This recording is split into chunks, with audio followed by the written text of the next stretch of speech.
अस्सलाम वालेकुम नाज़रीन, आप देख रहे हैं प्रोग्राम दुनिया के साथ। मैं हूं आपके साथ आपकी मेज़बान आसमा इकबाल। नाज़रीन, अहम शख्सियत जिनके हवाले से हमने कल बात की थी मौजूद हैं, पाकिस्तान के दौरे पर हैं। मैं बात कर रही हूँ ताजिक सदर की, जो पाकिस्तान के दौरे का पहला रोज़ इंतहाई मसरूफ़ गुजारते हुए हमें यहाँ पर दिखाई है। ताजिकिस्तान के सदर की वज़ीर आज़म शहबाज शरीफ से 1-on-1 मुलाकात हुई है और फिर वफूद की सतह पर भी उनकी मुख्तलिफ मुलाकातें हुई हैं।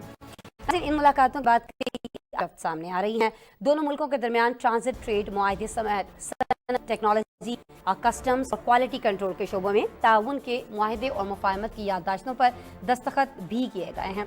अच्छा नाज़रीन, इस्लामाबाद और ताजिकिस्तान के दारुल को सिस्टर सिटी डिक्लेयर करने का फैसला भी सामने है और एक इंतहाई MOU इस हवाले से साइन किया गया है कि इन शहरों में ताल्लुकात को मज़ीद मजबूत बनाया जाएगा। इस्लामाबाद दुशंबे के इदारों और अवाम के दरमियान रवाबित को फ़रोग दिया जा सकेगा। ये जो MOU साइन किया गया है। नाज़रीन, पाकिस्तान और ताजिकिस्तान करीबी तारीखी और मजहबी ताल्लुकात में जुड़े हैं, ये तो खैर हम सभी जानते हैं, लेकिन पाकिस्तान उन अव्वलीन ममालिक में भी शामिल है जिन्होंने ताजिकिस्तान को सोवियत यूनियन से अलग होने के बाद बतौर आज़ाद मुल्क तस्लीम किया था और जाहिर है इस चीज़ को बड़ी कदर की निगाह से देखा जाता है ताजिकिस्तान की जानिब से भी। 1993 यानी 1993 में ताजिकिस्तान और पाकिस्तान के दरमियान बाकायदा सिफारती ताल्लुकात का आगाज़ पाकिस्तान में ताजिकिस्तान के सिफारत खाने के क़याम से हुआ और उसके बाद से हम देख रहे हैं कि दोनों ममालिक का जो ताल्लुक है वो मजबूत तर होता चला आ रहा है और ताजिक सदर का ये दौरा इसी बात का सबूत है। ताजिकिस्तान के सदर की पाकिस्तान में आज क्या मसरूफियात रहीं, कुछ तो मैंने आपको बताई, कुछ डिटेल हमारे पास जो इन दोनों ममालिक के दरमियान मुआहदे हुए हैं पाकिस्तान और ताजिकिस्तान के दरमियान, उस पर हमारे पास एक रिपोर्ट मौजूद है। उस रिपोर्ट में ये डिटेल्स देखिए। फिर मेरे साथ खालिद तैमूर साहब इंटरनेशनल अफेयर्स के माहिर हैं, मौजूद होंगे, उनसे बात करेंगे। ताजिकिस्तान के सदर इमाम अली रहमान का दौरा पाकिस्तान का पहला रोज मसरूफियात से भरपूर रहा। वजीर आजम मोहम्मद शहबाज शरीफ और ताजिकिस्तान के सदर इमाम अली रहमान के दरमियान वजीर आजम हाउस में 1-on-1 मुलाकात हुई। इस मुलाकात में दो तरफा ताल्लुकात, बाहमी दिलचस्पी के मामलात और इलाकाई उमूर पर तफसीली बातचीत की गई। दोनों रहनुमाओं के दरमियान वफूद की सतह पर मुज़ाकरात भी हुए। बाहमी तिजारत में इजाफे के साथ सरमायाकारी, तवानाई, सनतों, ज़राअत, मवासलात और सिक्योरिटी के शोबों में ताउन को मजीद मजबूत बनाने और ताउन बढ़ाने पर इत्तेफाक किया है। इस मौके पर दोनों मुल्कों के दरमियान मुख्तलिफ शोबों में ताउन के मुआहदों पर दस्तखत भी किए गए, जिनमें transit trade, Dushanbe, Islamabad sister studies relations के कयाम, ट्रांजिट ट्रेड और सनत और टेक्नोलॉजी के शोबों में ताउन, ताजिक ड्रग कंट्रोल एजेंसी और ANF स्टैंडर्ड्स और क्वालिटी कंट्रोल के शोबे में ताउन, कस्टम्स सर्विस ऑफ ताजिकिस्तान और FBR के दरमियान इंटरचेंज के मुआहदे शामिल हैं। इसके अलावा यूनिवर्सिटी ऑफ पेशावर और ताजिक नेशनल यूनिवर्सिटी में मुफाहमत की याददाश्त पर भी दस्तखत किए गए हैं। ताजिकिस्तान के सदर इमाम अली रहमान के हमरा मुश्तरका प्रेस कॉन्फ्रेंस में वजीर आजम मोहम्मद शहबाज शरीफ ने कहा कि ताजिक सदर के साथ मुलाकात इंतहाई तामीरी और मस्बत रही और मुख्तलिफ शोबों में बाहमी ताउन के फरोग पर इत्तेफाक किया गया। We had very productive and useful discussion to further strengthen our brotherly and friendly relations and to promote investments, enhance trade, culture between our two brotherly nations. We need to work very closely with each other to strengthen our economic cooperation and enhance our bilateral trade in the field of industry, agriculture, joint ventures and energy cooperation. वजीर आज़म मोहम्मद शहबाज शरीफ ने कहा कि पाकिस्तान तवानाई के मंसूबे कासा 1000 की जल्द तकमील, rail राब्तों और मुश्तरका मंसूबों के लिए ताजिकिस्तान के साथ मिलकर काम करने का ख्वाहां है। ताजिकिस्तान के सदर इमाम अली रहमान ने भरपूर मेहमान नवाजी पर पाकिस्तान के अवाम और वजीर आज़म का शुक्रिया अदा करते हुए कहा कि पाकिस्तान के साथ दो तरफा ताल्लुकात और मुख्तलिफ शोबों में ताउन को फरोग देना ताजिकिस्तान की खारजा पॉलिसी का एक अहम नुक्ता है। खालिद तैमूर साहब से बात करेंगे जी, माहिर हैं इंटरनेशनल अफेयर के। वीडियो लिंक पर मेरे साथ मौजूद हैं। अस्सलाम वालेकुम खालिद साहब। जी वालेकुम अस्सलाम। खालिद साहब बहुत शुक्रिया, आप वक्त निकाल रहे हैं मेरे प्रोग्राम के लिए। अच्छा खालिद साहब, पहले तो बात वही कि ये जो दौरा किया जा रहा है ताजिकिस्तान के सदर की जानिब से, इसका पहला रोज़ हमने देखा कि इंतहाई मसरूफ़ उनका यहाँ पर गुजरा है और यकीनन ये पाकिस्तान के लिए, ताजिकिस्तान के लिए, दोनों ममालिक के लिए बड़ा अहम उनका ये दौरा है। लेकिन ये जो आज मुआहदे हुए हैं, जो आज उनकी प्राइम मिनिस्टर से मुलाकात हुई है, जो मुख्तलिफ वफूद की सतह पर उन्होंने मुलाकातें की हैं, उसमें पाकिस्तान के लिए आप किस तरह से बेहतरी देख रहे हैं? ये जो एग्रीमेंट्स हुए हैं, MOUs हुए हैं, इसमें पाकिस्तान का क्या फ़ायदा होने जा रहा है, फिर पाकिस्तानी अवाम का क्या फ़ायदा होने जा रहा है? जी थैंक यू वेरी मच। पहले तो मैं ये बताता चलूं कि पाकिस्तान ताजिकिस्तान की ये जो दोस्ती है ये कोई नई नहीं है। जैसे आपने अपने इंट्रोडक्शन में बताया था कि पाकिस्तान उन चंद पहले ममालिक में शामिल है कि जब ताजिकिस्तान को आज़ादी मिली, हमने ताजिकिस्तान को एज एन इंडिपेंडेंट स्टेट कबूल किया और सफारती ताल्लुकात कायम किए, और जिस बात को ताजिकिस्तान बड़ी कदर की निगाह से देखता है। अनफॉर्चुनेटली पिछले तकरीबन 28-30 साल से हमारा और ताजिकिस्तान के दरमियान कोई एक लैंड रूट नहीं था, क्योंकि अफगानिस्तान की सिचुएशन उस तरह की स्टेबल नहीं थी कि वो लैंड रूट एक्टिवेट हो सकता। लेकिन बेल्ट एंड रोड प्रोग्राम की वजह से, क्योंकि ताजिकिस्तान भी उसका हिस्सा है, पाकिस्तान भी CPEC के हवाले से उसका हिस्सा है, तो अब पाकिस्तान और ताजिकिस्तान के दरमियान लैंड रूट का बाकायदा इफ्तिताह हो चुका हुआ है।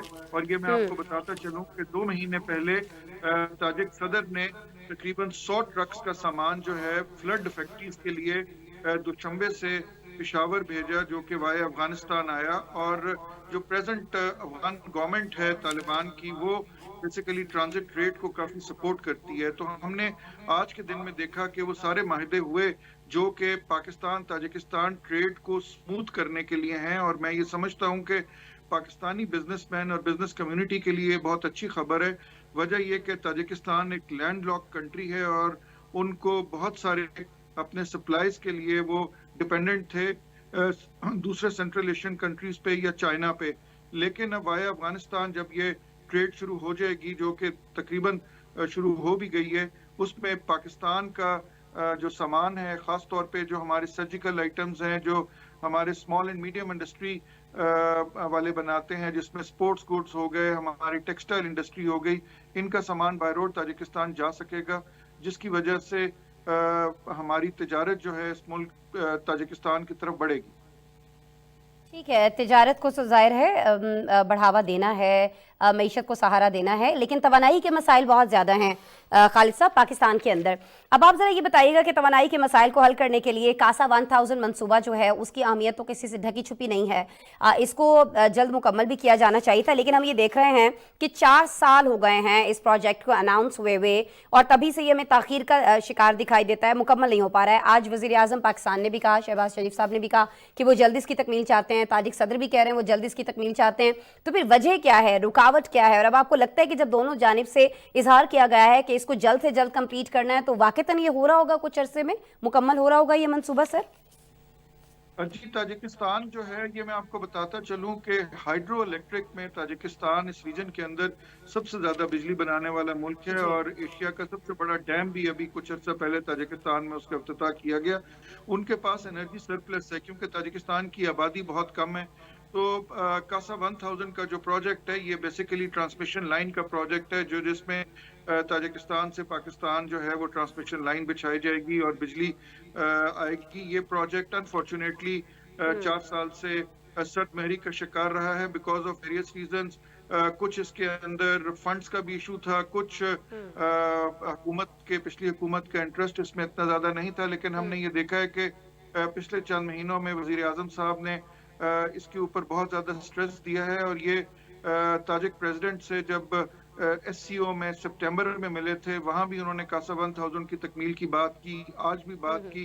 तो लग रहा है कि अगर दोनों हुकूमतें इस पे थोड़ी तेज़ी दिखाएं तो एक ये बहुत अच्छा प्रोजेक्ट है, जिसके तहत पाकिस्तान के अंदर काफ़ी सारी एनर्जी नीड्स पूरी की जा सकती हैं और सस्ती बिजली होगी है, क्योंकि वहाँ से हाइड्रो और पानी की जो बिजली बनती है वहाँ से ताजिकिस्तान से बिजली आएगी और ये काफ़ी सस्ती भी होगी। ठीक है। अच्छा, एक और मुद्दा, एक और मामला जो पाकिस्तान के लिए बड़ा अहम है और ख़ास तौर पर जब हमारे खारिजा पॉलिसी की बात होती है तो उस पर ये बहुत ज़्यादा असरअंदाज हो रहा है और फिर خارجہ پالیسی بھی، اور پھر جب کسی سے ہم یہ کہہ رہے ہوتے ہیں کہ آپ پاکستان میں آئیے، سرمایہ کاری کیجئے، آپ کا سرمایہ محفوظ ہے، پاکستان محفوظ ملک ہے، یہ ساری باتیں اپنی جگہ، لیکن جو اس وقت سیاسی صورتحال ہے پاکستان کے اندر، وہ اسٹیبلٹی جس طرح سے دکھائی نہیں دیتی ہے، آپ کو لگتا ہے کہ وہ کہیں نہ کہیں لوگوں کو ہچکچاہٹ میں مبتلا کرتی ہے بہت سارے ایسے معاہدے کرنے میں جو اگر یہاں پولیٹیکلی سچویشن بہتر ہو پاکستان کے اندر تو بہت جلدی طے پا جائیں؟ خالد صاحب جی یہ میں آپ کو بتاتا چلوں کہ تھوڑا ہمیں اس بات کو سمجھنے کی ضرورت ہے کہ یہ جو سی پیک کا منصوبہ ہے، رسپیکٹو کہ پاکستان کے اندر کون سی حکومت ہے اور کون حکومت میں کون نہیں ہے، یہ ایک بہت بڑا پروجیکٹ ہے جس پہ کام پہلے کچھ سلو ہوا، اب دوبارہ سے تیز ہو گیا، اور سی ٹھیک ہے، پیک کے حوالے سے بہت سارے ممالک پاکستان میں ڈائریکٹ انویسٹمنٹ کرنا چاہتے ہیں۔ آپ کی یہ بات بالکل ٹھیک ہے کہ پولیٹیکل سٹیبلٹی کو اور سیکیورٹی کو وہ دیکھتے ہیں۔ فارچونیٹلی پاکستان کے جو سیکیورٹی کے حالات ہیں وہ بہت اچھے ہو گئے ہوئے ہیں، ٹیررزم پہ تقریباً 99% قابو پایا جا چکا ہے، اور بہت سارے فورن ڈائریکٹ انویسٹمنٹ پاکستان آنا چاہتے ہیں ہمارے اسپیشل اکنامک زونز میں، خاص طور پہ جی جی یہ جو وسطی ایشیا کے ملک ہیں، سینٹرل ایشیا کے، یہ جو سی پیک کے روٹ کو دیکھتے ہیں ٹو عربین سی پہ اور انڈین اوشن پہ جانے کے لیے، اور وہ لوگ اس کے لیے بہت کین ہیں۔ تو میں یہ سمجھتا ہوں کہ ایک پولیٹیکل سٹیبلٹی جو ہے، سیکیورٹی سٹیبلٹی کے ساتھ ساتھ وہ بہت ضروری ہے کہ نو ڈاؤٹ۔ وہ ہو ملک کے، سو دیٹ کہ یہ لوگ اس روٹ کو استعمال کر سکیں۔ بہت شکریہ خالد تیمور صاحب، ماہر ہیں آپ انٹرنیشنل افیئرس کے، ہمارے ساتھ موجود تھے، اپنا تجزیہ شیئر کر رہے تھے تاجک صدر کے دورے پاکستان کے حوالے سے۔ اور ناظرین، جس طرح سے خالد تیمور صاحب فرما رہے تھے کہ کسی بھی ملک میں جو آپ کہہ لیجئے کہ پولیٹیکل سچویشن کا ایک بہتر ماحول ہونا سیاسی طور پر بہت زیادہ ضروری ہے، اسی طرح سے یقیناً اس بات میں کوئی شک نہیں ہے کہ وہاں امن و امان کی صورتحال کا بہتر ہونا بھی بہت ضروری ہے۔ اور پاکستان جو ہے وہ کسی بھی سرمایہ کار کے لیے جو باہر سے یہاں پر آتے ہیں، کوئی اپنی بڑا پروجیکٹ لگانا چاہتے ہیں، پاکستان میں سرمایہ کاری کرنا چاہتے ہیں، تو پاکستان میں امن و امان کی صورتحال بہت زیادہ بہتر ہے۔ لیکن ساتھ ہی آج کے پروگرام کا وقت ختم ہو رہا ہے۔ کل میری دوبارہ آپ سے ملاقات ہو رہی ہوگی، اپنا بہت سارا خیال رکھیے گا۔ الحمدللہ۔